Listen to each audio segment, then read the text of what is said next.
episode Amazing! Let's do 30. it. 34! Let's do it. 34! Yes, 34 at this point. That is doing the math. Yes, 34. With Rani Pan. Amazing. Here I am. Another No, day, because another episode. it's the issue is like we film episodes that are planned ahead, and we film episodes that come out before. So it's like it's hard to like. So let's just call this episode in our 30s. How about that? Yes, the episode in our 30s with Rani Khan, 30s. our favorite Neil person. deGrasse Tyson. Our Neil deGrasse Tyson. Our very own character, Neil deGrasse Tyson. Except Yes, she's not yes. an astrophysicist. She's a Chemist. No, I'm kidding. I'm just a kindergarten teacher. Just a kindergarten teacher. You're an education master. I'm an education master. There you Tell go. us a little bit more about yourself, Ronnie. I am a kindergarten teacher in the Boston Public Schools. I went to school with Ali at BU for an undergraduate degree and graduate degree in education. I am an Asian educator, which is important because we don't have a lot of those in the United States. Yeah, and I taught during the coronavirus, so Whoa, that means a lot. No, that's experience. Wait, Ronnie, I want to say, so you said you're an Asian educator. There are not a lot of Asian educators. I feel like Asian and education, like stereotypically, are you know what I mean? Yes, absolutely. Yeah, so like when the narrative of when Asian immigrants come to the United States is that they really push their kids for education, which is funny because there's not a lot of Asian educators in the United States. It's mostly white. And then when female, white, yes, female. And Yes. I think second to that would be, I'm not sure, you can correct me if you have the statistics, would be Black educators or Black and brown educators or like Latinx educators, but not necessarily Asian educators, because when immigrants come to the United States and they like push their kids to go through education, it's not typically to become teachers. It's typically to be doctors, lawyers, engineers. So teaching, although education is valuable, teaching and the teaching profession is not. So I usually go to like an Asian educator mentor program, and it's literally like me and a couple of my cousins, and then like a few other educators. Like that's how little. Yes, that's funny. Asian my cousins. Yeah, these are my cousins. Oh man, that's funny. All right, here I found this. This is like the statistic of racial diversity in the educational workforce. Let's see it. The United States? Yep, obviously. What do you mean? Obviously, there are different countries. I mean, you're not in the United States. I right? know, but both of you are, so that's Let's see it. All right, I don't know where to find it because it's just like a bunch of words. I just expected the graph right from the beginning, but maybe. Ali, all right, here we go. Here we go. Right there. Here's a graph. All right. So as we can see, it's mainly white. White. And so that's percentage as of distribution. 2002, it's decreasing. 2024. Wait, we're not in 2024. To the people listening, I right? think they're projecting. They're projecting, right? 2024. So basically, right now it's currently it's around like 50% of educators are white, 16% are Black, 24% are Hispanic, 5% Asian Pacific, under 1% American Indian, and 2 or more races. And it looks like things are like leveling out as time grows, but I just assume that's because the population is changing, right? Because like more white people have maybe less offspring than Black and Hispanic. I don't know how this works, or why is it getting more diverse? Is it probably initiatives? Because there are initiatives to really push for educators of color to join, or prospective educators to join the education field, or like high school students or college students who really don't know what they want to do, to try and push them to become educators, because we need more representation in the classroom. Brilliant. And in Boston Public, there's only two Asian principals, and both of them are in Chinatown. So, and why is it? So why is it important to have this diversity in education? Well, I feel like it's important to have our education staff match the ratio of students, right? Like when you're growing up and you're internalizing what it means to be a successful adult, if you see somebody who looks like you automatically kind of get the exposure of, if this person can make it, then I can make it, right? Mm-hmm. So like there's a lot of white teachers, and you don't see yourself in them in the same way that you can see yourself in someone, in my case, who is an Asian female, in your case, who is, I guess, would you consider yourself a white male or no? What would you consider me, Rani? See, so these are the things I have a problem with when it comes to like putting things in boxes like this, and that a lot of people do not fit these boxes very clearly, right? Just because I'm technically like, I don't know, white, but I'm also not, in the sense that Culturally, I'm you're Eastern. not. Yes. Culturally, I'm not. Maybe, I mean, I look white. If I pass by, they might think I'm white, but I'm Middle Eastern, I guess. Yep. Ali doesn't even look white at all, but he'd be considered. Well, he'd be considered white, I guess. Yeah. Right? Yeah, it's true. So yeah, these are it's interesting. I also want to see like what it looks like between like the male versus female distribution. Oh, it's definitely high female. Yeah, and the reason for that is because of all the stigma around like males being pedophiles, and like people feeling uncomfortable with having a male teacher, especially in classrooms. Interesting. Kindergarten to yikes. So like I feel like there's a whole stigma against males becoming educators, which sucks because we need more males in education.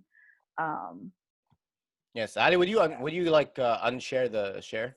Well, hold on, I'm just finding the if you find male to female and all that stuff. I don't know if it's here. Yeah. All right, whatever. Cool. This is racial diversity, but it's cool. Yeah. Ali, you're in it's Jordan, interesting. Right? You're in Jordan, right? No, I'm in Kuwait right now. Kuwait. Oh, okay. Currently. What's the education system like there? Like in terms of the teacher role? They're all British, right? Aren't they all like expats? No. Sorry, I don't want to cut in. Depends. Depends on what you're like. I went to a private school, right? I went to a British school, so most of my teachers were, British people, basically from the UK. But in the public schools, they are mainly like from Kuwait. Yeah. If not, they're expats, but most of them are from Kuwait. So I don't know about like in the United States or in how it works. Like you guys are very, very integral when it comes to race and diversity and people coming from the outside. But with us, it's very like there's a fine distinction between who is Kuwaiti and who is not, right? Yeah. So we can easily see like, like, oh, okay, so that's a Kuwaiti teacher. Oh, but that's a non-Kuwaiti teacher. But with you guys, it's like everyone can be American. It's like as easy as just being born there. For us, it's not that easy to be Kuwaiti. So Ali is an American. I am an American citizen of the United States. That is true. I wanted to ask you, speaking of diversity, guests, go ahead, never mind. Yeah, I wanted to ask you a question. So speaking of diversity, right? We talked about racial diversity. We talked about gender diversity. So I don't know. Do you think more men should get into education, or is it just not a field? I don't know. Like, so what's you said there's a problem that people think men are pedophiles, so they shouldn't work with kids. How do you fix that problem? I don't know what to tell you. This came out of left field for me. I've never heard this before, to be honest. Well, she works in education. No, that's good. No, that's So tell us, I think also there's a stigma about being a teacher. Like, if you want to be misogynistic for a second and you think about like all of the professions that are mainly women, it's like teacher, nurse, maybe like secretary, right? So as a male, I feel like going into a college prep course or a college prep program to become a teacher, you kind of like, I don't want to say bullied, but there's like a whole stigma against like you becoming a teacher from other people. Wait, I'm confused. So you said the misogynistic perspective, right? But it seems here that it's women are getting access to teaching more than men do, right? So I'm kind of confused. But it's not because they're stopping don't women they're not like stopping men. Well, they're like, don't become a teacher because you're a pedophile for wanting to work with children. No, it's like, I think it's a cult. It's like the culture, the patriarchal culture kind of pushes men towards like what they seem as more manly professions. like And so doctor over nurse, a principal over a teacher, a CEO over a secretary, you know. And I think that in combination with like the pedophile stuff really doesn't allow for males to really want to be teachers unless they've like, I feel like most males that I've talked to have had an influence in their life that really pushed them to become teachers.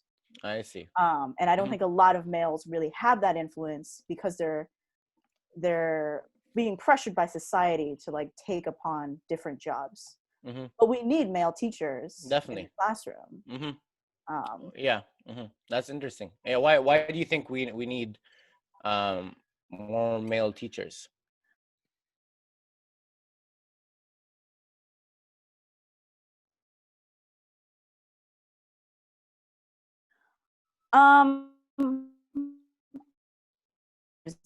To kind of reflect upon themselves and to like have a mirror into the future, you know. All of education from kindergarten to 5th grade is really about developing your identity as a learner, but also like as somebody in society. And if you have a mirror of a person, I think your self-esteem and the way you picture yourself is going to be more fully developed and a lot more enriching if there's someone there to just be a mirror, like a model. Exactly, like a role model to fulfill that role, right? To help you like figure yourself out, figure out your values and how to navigate the world around you. That's definitely. I agree with that. All right. Speaking of, all right, so that's good. There's another topic that's a little touchy, but it's something that's been on my mind and I want to talk to you about, Rani. Sure. So recently, SpongeBob creators announced that SpongeBob is gay. I don't know if you heard about this. This happened like last week. We knew that, but go ahead. No, I know we knew that, right? No, I know there's a difference between like being like, we get it like in the show, like, I don't know, just whatever, right? But it's like, so as you said, children are trying to find their own identities and influences and, you know, choose their, like trying to find themselves out in the world. I'm afraid is that if you start introducing all these ideas of, I don't know, like the LGBT spectrum, right? So to a kid that's developing, right, that it might push them off the tracks or might confuse them a little more than they need to be confused. Because the kids, when I was a kid, I didn't think about these things, right? I was like, boy, girl, whatever, right? And then it wasn't until I was older and then I was, you know, like I was able to like think about, more aware of all that stuff. My worry is just by pushing that onto kids is that it just might like confuse them from the things that do matter for children. Just education, exploration, growing making friends, I don't know, growing up. So those are the things that are important. So what is your take on that, Rani? I don't think we introduce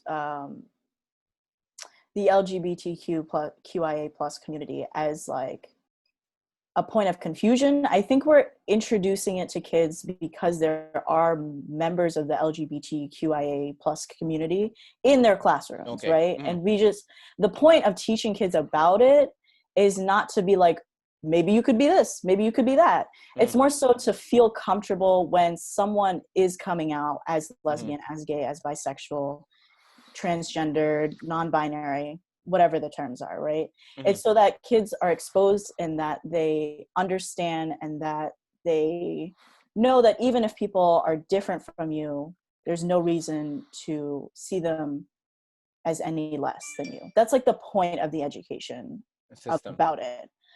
Are we confusing kids? I see some parenting where it seems like parents are pushing their kid to act and feel and think a certain way, and that's problematic. I think if the kid is willing to explore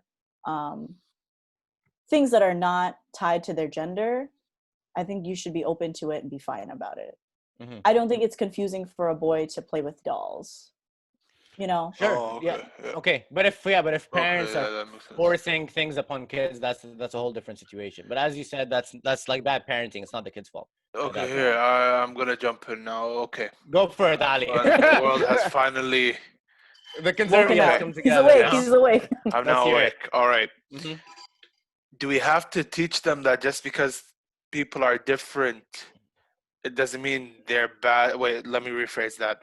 We have to teach them, you're right, that you have to accept people's differences, right? I'm with you. Yes. But does it have to be in a sexual aspect for Mm. people who are No, and like it's 3, 4, never. 5, 6, 7 to all the way through Mhm. 13? Mm-hmm. Like, No, and it's never in a sexual way. Like it's when I teach, I'm just gonna talk about like mm, my experience. tell When me. we teach books about an LGBTQIA couple or whichever, it's never like a sexual thing. It's just a Mhm. story. It's just a story about two people that love each other. Um, One really good book that we use is called, I think it's called like And Tango Makes Three, which is Mhm. about two penguins who are gay males who raise a child together.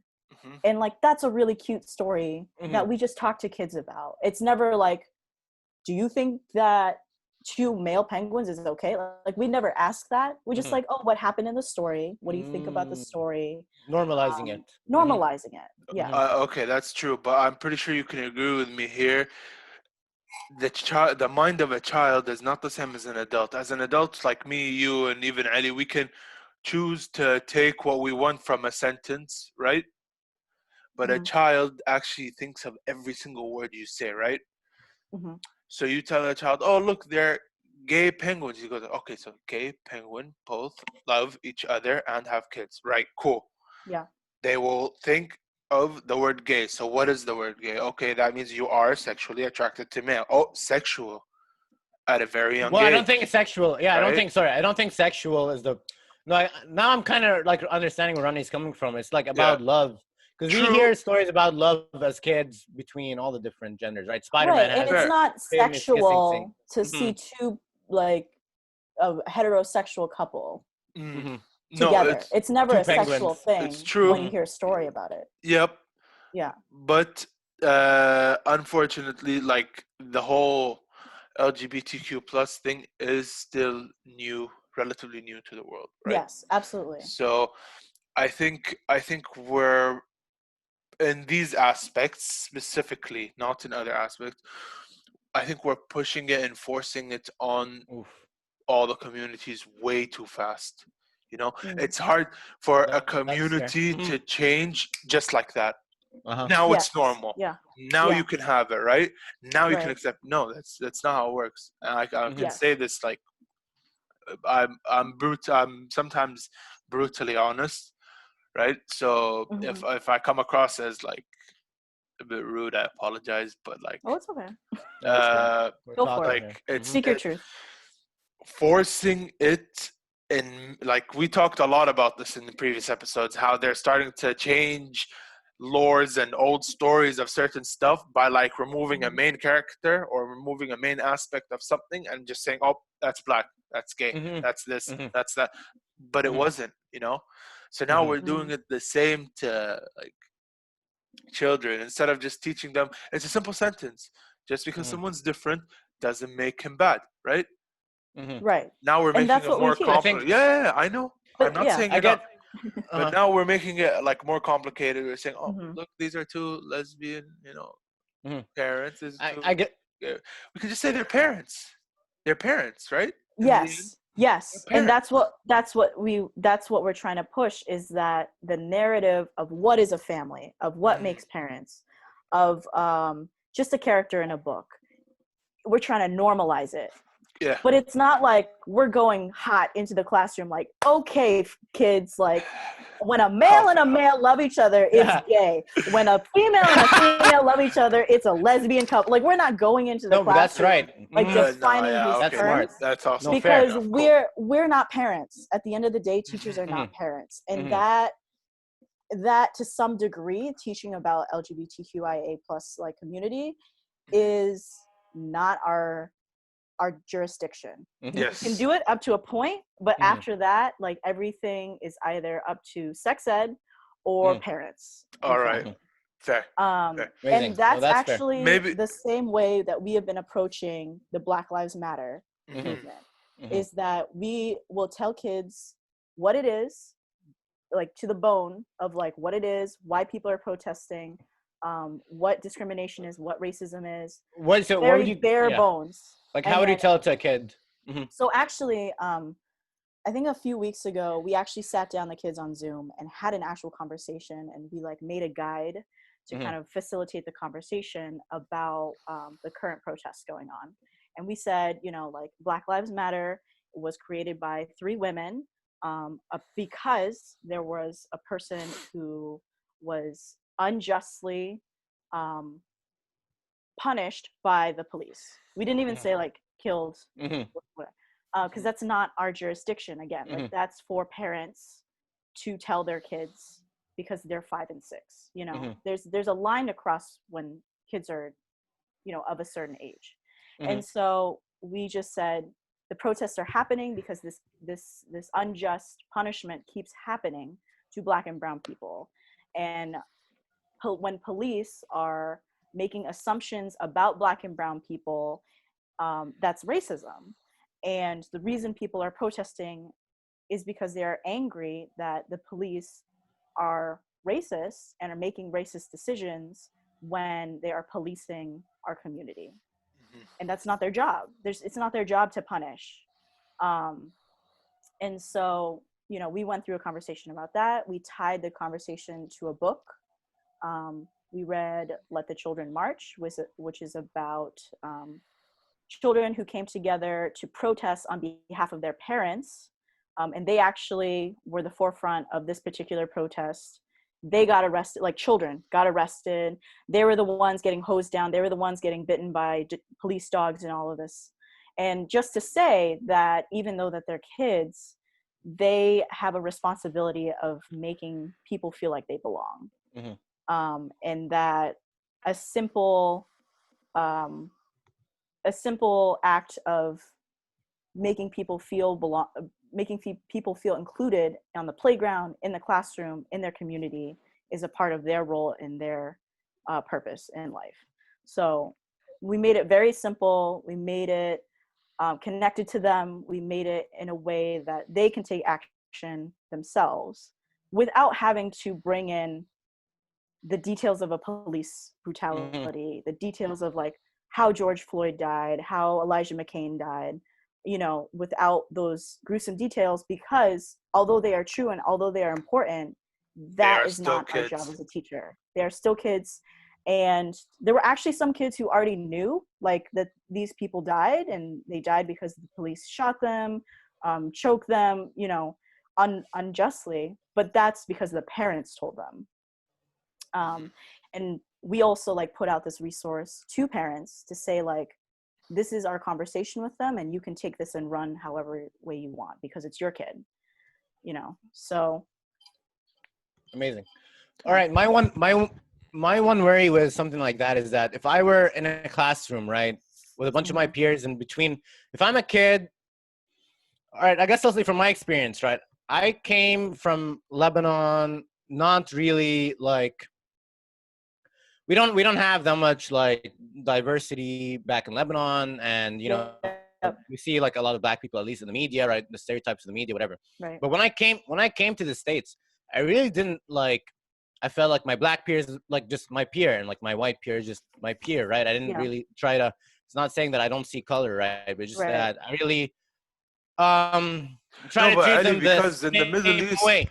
in the Middle East, we're not trained. We're like, there's no different. You just happen to be Black. I just happen to be white, right? Yes, exactly. That's Yeah, how it is exactly. here. That's how it is here. So I'm worried that if you teach a kid, right, like if you're like 5 years old and like everywhere you look, you see Black Lives Matter, Black Lives Matter, Black Lives Matter, and you're a Black kid, you're gonna think to yourself, does my life matter or does it not matter, right? I feel like kids, when they're kids, they should not. I don't know. Should they even be thinking about race? You know what I mean? If you're trying to if you are a Black kid living in America, you are already thinking about race. All right, that's fair. All right, cool. From the moment you are born, you are already thinking about race. And it's the reason that we're teaching about race is not because of the Black kids, it's because of the white kids. And we're trying to uncover, because people think that like kids are too young to learn about racism, but they already know about racism. They can already like, they already know that that person has a different life than me. And in like simple conversations, that kid is different from me. And what we're trying to do is say, yeah, he's different from you, or she's different from you. But that's okay. Like, you can still be friends, like, and you can still learn from each other. And the more friends that you have and the more that you learn from people, the better you are as a person and as a friend. And that's what you do, Ali. I feel like you do that a lot. Like, you are friends with a lot of different people and a lot of different cultures because you enjoy learning about people. And that's just something that we have to cultivate in each kid. My worry is the victimization aspect of the whole thing, is that when you treat Black kids that they're kind of maybe lesser, and or they can't maybe achieve as much because of the, you know what I mean? That's like that kind of narrative that, oh, if you're Black, you're probably not going to make it through, you know, the glass ceiling, right? That's a narrative I hear. Yeah. And you know, the thing is that in America, like the one thing about America is that it is the freest country, right? There have been a lot of people that have been able to jump that gap and like become a role model to their communities, right? So that's, yeah, my worry is just if you tell kids, we're going to stop and talk about Black Lives Matter. If I were a Black kid, I'd feel, I don't know how I'd feel because I'm not Black, whatever. But in my sense, I'd feel kind of like ashamed. You have to understand that even if the Black Lives Matter movement did not happen in the way that it did this past month, Black kids, Black and brown kids still have to deal with race. And how? Can you give us an example? Well, they're exposed to it from an early age. You want to talk about representation, right? If you look at different kids' books, if you look at different kids' shows, if you look at just the education system and staff, there's already a white bias. Like, there's mostly white characters in books. There's mostly white characters on TV shows. The playing field has started to equalize a little bit more because we're starting to acknowledge the fact that there aren't a lot of characters of color in book and characters of color on TV shows, but we had to shout that out. We had to bring that out for that to happen. And kids between the ages of birth to like 15 are using this environmental input to think about themselves in the context of the world. So if you don't see yourself in forms of the world like TV shows, books, the classroom, etc., what does that say about you as a person? That means your life doesn't matter because nobody is out here representing you as a future person. Does that make sense? I mean, it makes sense. Yeah, but and I think it's kind of like the future. Yeah, you're trying to make future progress. Like, so 10 years from now, hopefully things will be more equal, right? So like we take a stand now, so that in the future. But also think about like all of the kids who have already experienced police brutality or some form of Karenism, right? There was that girl who was, I think she was 8 or 11, selling water on the sidewalk, and this white Karen calls the police on her. You know what I mean? Like, Karens, yes. Indeed. And she was like 8 or 11, right? So kids at an early age experience that. And even on the playground, this so this kid, it wasn't in it was in the classroom. This kid said something to he's white. He said to his white peer, "Oh, I really like love you as a friend." She's like, "Oh, thank you." And he was like, "Yeah, because we're the same skin color." And she said, "Well, like," she was like, "Well, like, I'm a little bit darker than you, but I guess I see what you're saying." And then they just moved on, right? But that is like a tiny little seed that's being planted in the ground of his mind. A tiny little seed. And like, if I didn't intervene in that point, like, I feel like that tiny little seed is the same plant that's growing in like a white supremacist. It starts that young. That seed? No, that's fair. Who planted that seed? I don't know. That's my question. And it could be parents. It could be the media. It could be his exposure to seeing like who is in his classroom, who is doing successfully in his classroom, who he sees in books, who he sees being successful out in the world. Like, it starts that young because they're seeing and absorbing all of this information about their environment. See, our schools work very differently here. This is where, like, we are different from you guys is Hmm. we're like they work. We go to school purely just to learn the stuff we need to learn and go home. Like Yeah. we're not. They don't tell us anything about the news. They like, in the contrary, they try to shelter us from the news as much as possible because. Let's be honest, you guys. When you open the news and you read all this, like you see the world going to shit, it's stressful. Yes. Yeah. It's stressful as an adult, right? So, Hmm. what do you think? Like, how do you think a kid feels when he reads about the news and he's looking at the world changing at a fast pace? So, they baby step us into things, right? So, Yeah. like, I don't know, what age are you teaching in? Like, you said kindergarten, right? So that's like, Yeah. So I teach 5 and 6-year-olds. yeah. See, Hmm. for us, 5 and 6 year olds are more concerned about like nap time and like Yeah. all that stuff. Which we don't have, by the way. But No nap time got no canceled. nap time. Nap Oh time got no. canceled for us. Oh. Wait, what? What? So there's something called K1, which is for 3 and 4-year-olds. It's kind of like preschool.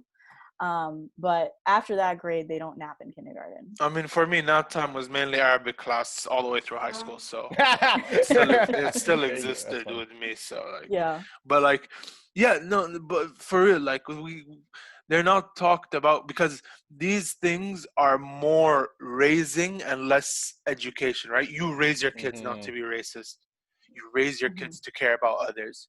You raise your Yes. kids to accept others, right? But not all parents are like, know See, how this to goes educate back to the kids. parents because Yes. like, for me personally, I wouldn't want anyone else teaching my kid anything Hmm. that I don't necessarily, for example, agree with, you know. I would agree too. So but here's where it can backfire. Hmm. Because America's very free, right? The more freedom you True. have, the more chaotic it becomes, right? Yes. So if you leave it up to the parents and a parent like is, closeted racist, like, this is where it backfires because they might raise their kids to be Yes. Yeah. racist, right? Closeted racist. Yeah. Yes. Yeah. So not even closeted because the child doesn't really know how to hide stuff yet, Yeah, that's true. right? Yes. And that's where you've experienced that kid saying, I like it. Why? Because we're the same skin color, Yeah. right? You might meet Hmm. their parents. They'll be like, "What? We've never taught them," but they're closeted racist, so you wouldn't know. Yeah. Yeah. Yes. Yeah. See, for So us on the other hand, it's more of a like uh, racism is taught to be wrong all the way down through religion, right? Mm. So even if a parent is closeted racist, he can't teach his kid to be racist because he's teaching his kid the right religion, which I personally believe it is, right? And in our religion, it says that there is no racism. There, like, man, all men and women are. What was the line? All men and women are seen the same under the eyes of God. The only differential is their deeds in the life, right? Hmm. So yes, literally, no. it's eradicated. Not too of, Yeah. like, we still have a bit of racism, but it's There mainly is as a an lot of adult. racism in a lot of those countries. Yeah, no, there is a lot of racism in those countries too, in Lebanon too. But I will say so what is the role of parents, I guess, and what's the role of educators when it comes to? I feel like now it's also blurring because of COVID, right? A lot of these parents are at home with their kids all the time, and they have to be kind of teaching Yeah. their kids and educating and raising their kids at the same time. I think in general, controversial topics, every teacher has a responsibility to at least give children the bare bones of what it is. Like, I think that teaching your political view is not okay. Like, that's you. Like, that's your problems with it. But if you teach kids the bare bones of like what racism is, of what sexism is, of what what's going on, even with like corona, even teaching about what's happening with corona, if you give kids the bare bones, that's like your responsibility as a teacher, is to teach about what's going on as objectively as possible, and with that, like, go ahead. No, Yeah, I'm no, taking into consideration everything you're saying. So yes. so Thank no, you, Rani. No, honestly, like a lot of things are clicking right now. Obviously, yeah. No, yeah, no, thank you, Rani. I'm It's my just like favorite putting topic to talk about. two and two together. My one.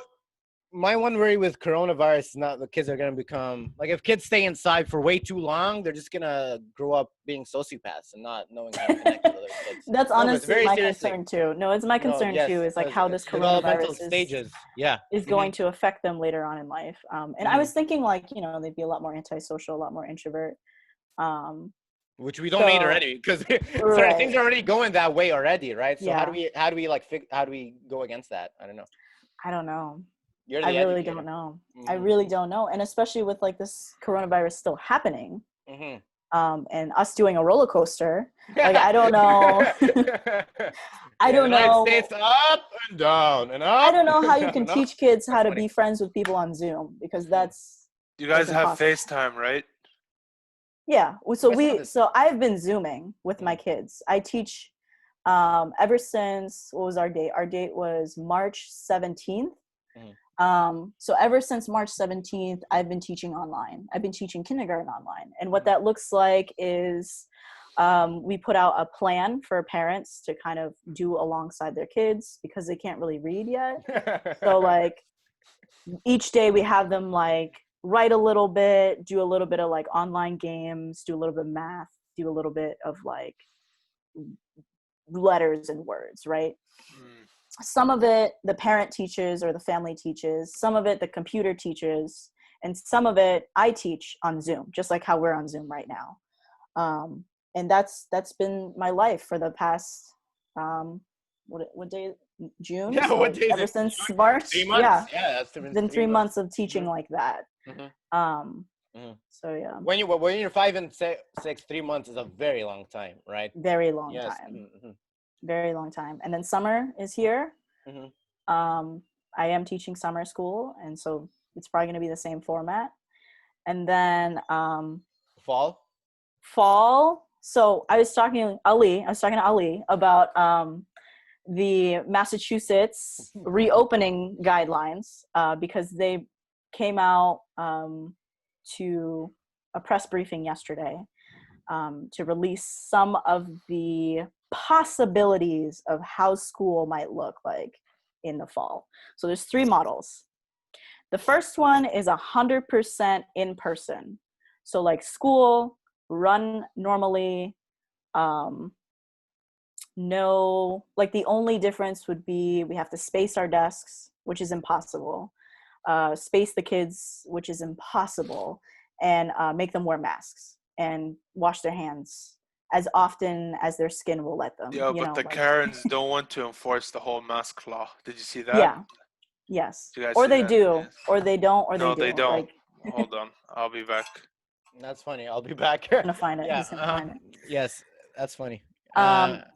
Wait. So Sorry, you said that's the first model. I'm just curious. First model. Yeah. Yes. What's China doing right now? Aren't they like ahead of us? I don't know what China's doing. China. So from some videos that I looked at, okay, cool. it seems like they're doing temperature checks. They have like a system where kids like either wear booties or like take their shoes off to go into the school. They still wear masks, but like China has always worn masks.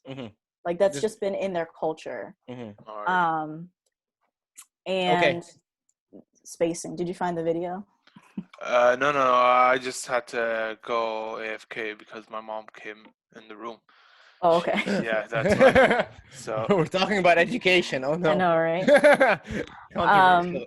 But yeah, China's doing that. I saw some photos and videos from I think New Zealand or Australia where they like drew squares in the play yard and the kids play in their square, which is really sad. Ladies and gentlemen, I shall produce to you or show you guys the only solution for schools to be back to the way it was. I present to you Monsters Inc.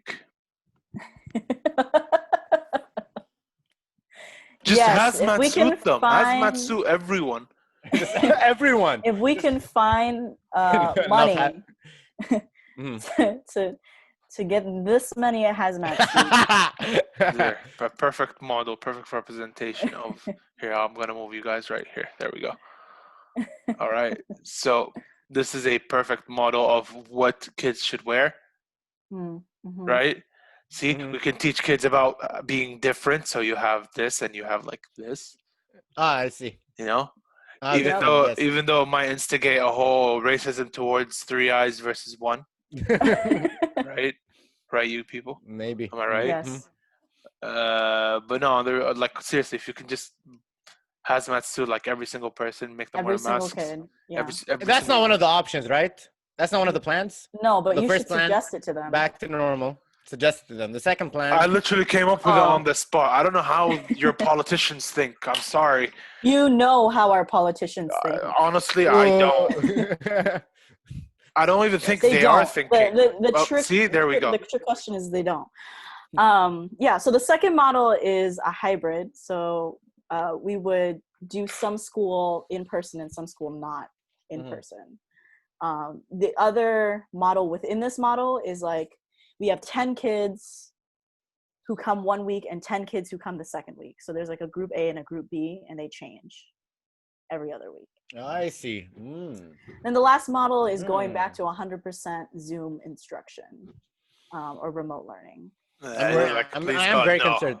No, but I'm concerned. I'm actually genuinely concerned about this generation of kids that are going to end up being like Yeah. antisocial because they've been at home all day. That's what happens Yeah. when you Yeah. don't have important social connection when you're a kid. Mm-hmm. I don't know, This is the right? importance of having a big family. When you have a lot of That's brothers true. and sisters, you can Hmm. practice being social with them. But if you're No, an that's only fair. child, you'll just draw a stick man on the wall and talk to it until like everything's open. And they Hmm. become psychopaths. Yeah, pretty much. Like this is the Mm. importance of having a big family. Yeah. No, that's true. No, that's cool. And yeah, in America, we don't have that many big families. All these, I'm sure. I mean, like in Yeah. Kuwait and like in the Middle East, it's more of a. You guys notice the big families. We notice the small families, right? That's Mm. funny. Hmm. Yeah. It's the complete opposite. Yeah, that's how it goes. That's how it goes. Yeah. So that's important. Socialization is important, Ronnie. What's your yeah? So what's the hack to? I guess no matter what, we need to help these kids out. What's the best way for to help these kids out in this time to make In sure their socialization. they go back to normal Teach at them some how to point? use FaceTime. I know, right? I don't, that's a hard question because a lot of like, so the other thing that education systems are pushing is socio-emotional learning. Okay. We call it SEL. That And what that sounds. socio-emotional learning is like, you're literally learning how to be a human being in society. Like Oh how my to god. like share with people, how to like, I don't know, respect people's differences and all of that, how to like Mhm. control your emotions and make right decisions, and all of that's all built into like socio-emotional learning. And it's also like learning how to be determined and persevere through difficult things. Like that's all Interesting. packaged in socio-emotional learning. And a Yikes. lot of socio-emotional learning um, is involved in applying it to other people Hmm. and like reading people's body language and reading the situation and all of that stuff. And that doesn't exist if kids are just on Zoom all the On time. Zoom. Hmm. Also, Um, yeah, but my worry with that sounds like just what is the normal person, right? Who chooses who the normal person is and what the normal values are. And I feel like also a lot of I work with special needs kids sometimes, Rani. yes. So there's this huge idea that this is a normal person and this is non-normal person need Mm-hmm. to shift, to become a normal person instead of just embracing everyone as like normal as who they are. Yes. I don't know Yeah. if you have any thoughts um, on that. Yeah. Um, I yes, I agree with you that there's Hmm. like no, the word normal is weird because nobody is cookie cutter normal, right? And You do. Hmm. I think that what we're trying to push to kids is just like knowing who you are and like how you function and how you get over being angry and how you get over like hard challenges, how you get over like, I don't know, conflicts between peers. Like it's mostly that, like regulating yourself as a person and your thoughts in the way that you behave, as opposed to you should be like Bob over here. Bob is normal. This is how Bob like functions in society. Yeah, there we go. But no, no, that's fair. No, that's fair. I mean, I don't like even in medicine. We don't believe in the term normal or like exemplar or anything like that, right? So I think the most important thing to teach kids is basically like you are normal the way you are. Just accept who you are. Just accept who you are. There's no right way of doing anything. There's no wrong way of doing. Well, there is a wrong way of doing anything. Like you don't stab someone for looking at you, right? But like, you just teach them the basics of what is right, what is wrong. You know. Yes. And again, I also believe that this is up to the parents. But then again, America. A lot of parents, dude. A lot of parents. Well, just America. You tell me you don't have stupid parents.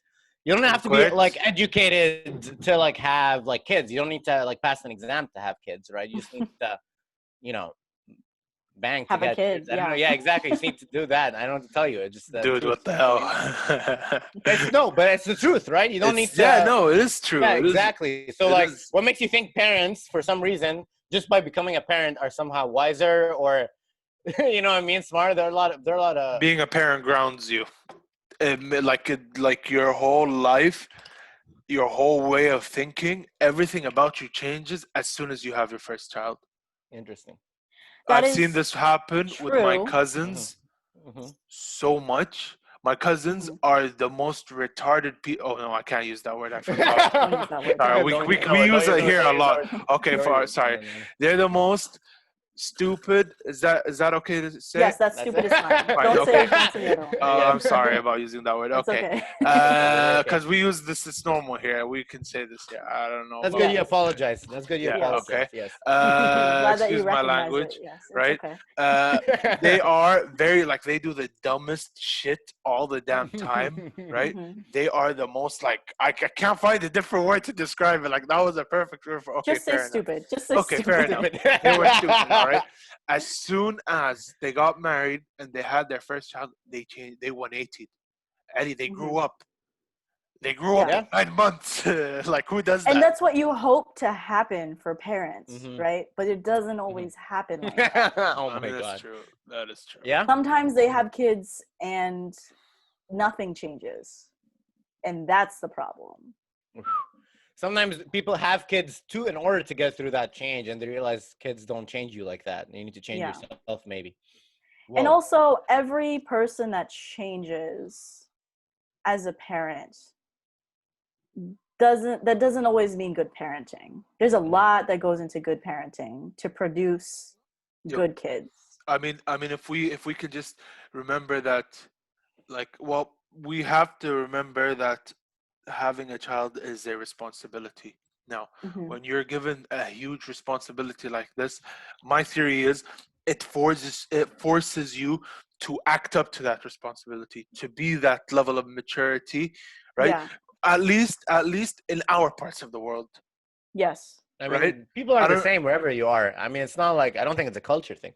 Maybe in like the Middle East. It is a culture thing. I think it is a culture thing. I think that I think it doesn't necessarily produce good parenting either, but I feel like there are certain cultures where becoming a parent and being a mother or a father is valued very much, and family is valued very much. And I unfortunately have to say that America does not value family, even though like America, sorry, was that controversial? No, it's the truth. I agree with you. No, it's the truth, and I agree with you too. Even though like you look at any like American commercial for anything, there's always like the perfect like nuclear family, like the mother and the father and like the older sister and the younger brother and their dog, right? They always like push that narrative. But if you think about American systems, they are not built to cultivate good families. Like look at like maternal leave, paternal leave in America versus the Netherlands. Is it the Netherlands that sends like new parents like packages Is it the They Netherlands? get I don't know. money. Yeah, I know they Yeah, get they get money for money. every They get kid. like a whole Maternity like leave, diapers and paternity leave. onesies. Yeah. Yeah, both parents get leave. Yeah, Right, in right. And those countries. how Yeah. can you say that America values family and family values when like they don't have that? They don't have those systems. We have to fight for health insurance for our kids and ourselves. We have to wait in long ass lines to get health care and all of that. And when you think about the grind, the American grind, people who are successful don't really have kids until after the fact, you know? And even if they do have kids, it's like it's a clout thing. Yeah, Like it's a you look cloud at thing. it's a clout thing Yeah. because mean? like look at all the celebrities who have kids. Do They you show think that them they off. actually spend time with their kids? Oh. Like they don't actually spend time with their kids. They just had kids for the boost in their Pretty much, celebrity, their it's like a fame. marketing strategy. Like who? Wait. Exactly. Like who, for example? I don't know. I can't You think of. think Kim Kardashian, Beyonce Kanye actually, West. yeah, do you think Beyonce actually like spends time with her kid? Mm. Or like, yeah, Mhm. Kim Kardashian, Kanye Honestly, West. Beyonce, yes, I honestly think she does. You think she Beyonce, does? yeah, I honestly think Well, she does because Mhm. she's not she like her and Jay-Z. They don't advertise their relationship, right? that's They true. keep it very That's true. secluded. They Yeah, don't talk yeah, about what goes on at home, right? They've Mhm. all both been out of the media for some time. What else yeah, are they that's gonna true. do but raise their kids, right? But if we want to use a good example for what you're saying, I think Kim Hmm. Kardashian. Yeah, the was- whole Kardashian It's family. family. That's funny. They help. Yes. It's It's like, oh, literally guys, for we're like views. 40 seasons in. We ran out of ideas. Quick, someone make a baby. Yeah, yeah, exactly. What? Right? I don't know. Like, Mhm. so how does paternity leave work or maternity leave work in the United States? I'm It honestly doesn't. curious. I think it depends on your employer, Mhm. right? What? Hold on, maternity leave. I'm gonna look it up. Yeah, I don't And know if their there's anything state.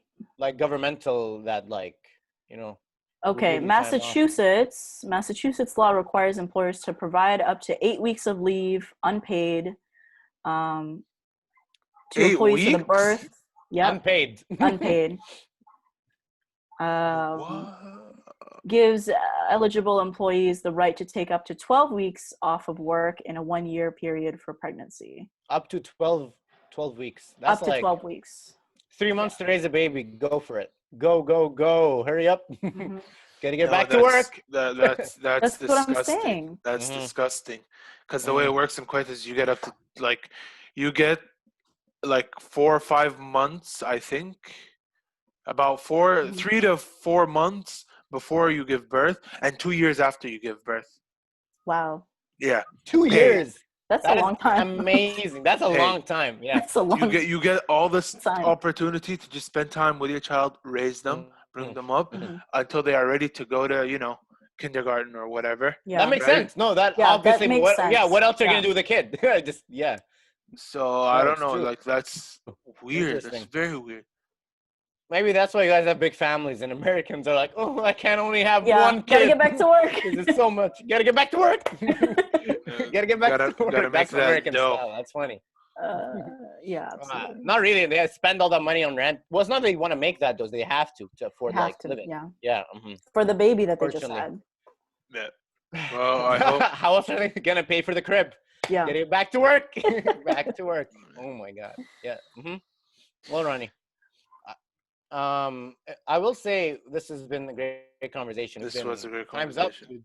We've been at Thanks. it for an hour. Time flies, I honestly, know, Ronnie. I know. And thank you so much for coming on. For Thank you. sure. We talked about, and Thanks. I honestly, at least in my I've changed like a lot of my thoughts. Like it really shined a lot on education and how we Thanks. should talk to kids about like these important topics. So Mhm. thank you, Ronnie. You're welcome. Um, Would you like to shout out anything you have? Anything you want to let the world know? Anything? closing monologue. Give us. Oh, you want me to do it? Give us a little something Closing about education. on education. Wow, On that's hard. You're anything. gonna put me on the spot. I mean, you Yeah. can take a time. Go for I think education is very important right now. It's always been important, but with all that's happening in the world, I feel like it's important to see kids as more than kids. They are citizens of the world, and I feel like we need to take the time right now to figure out what are our values as U.S. citizens, as people of the world, and it's hard to ignore what's happening and pretend like kids are too innocent for change. But we need them more than ever. They are our future. And while we can do a lot that we can in our lifetime, they're our extension. So support education. Don't defund us. Defund the police. All right. Defund, All right. give it a hey, on that note. On that note, thank you for coming Thank you, on the Rani, show. for coming on. Mhm. Those applause. She does deserve an applause. Okay, Blueberry, that should be out in a few days. Ali's movie Two Cats is coming out on July 4th, right? We said July 2nd or 4th. Cats. Dude, you're doing this. What is this? That's 2. 4? Two cats on the 2 4th. cats, 4. 2 cats, 4th. July 4th. Exactly. Watch out. All right, thank you Coming for coming soon. on the show. Ronnie, thank you so much. Thank Really you a for pleasure. having me. This Really is a how pleasure. we sign out. Let me just prepare the there we go. All right, and peace.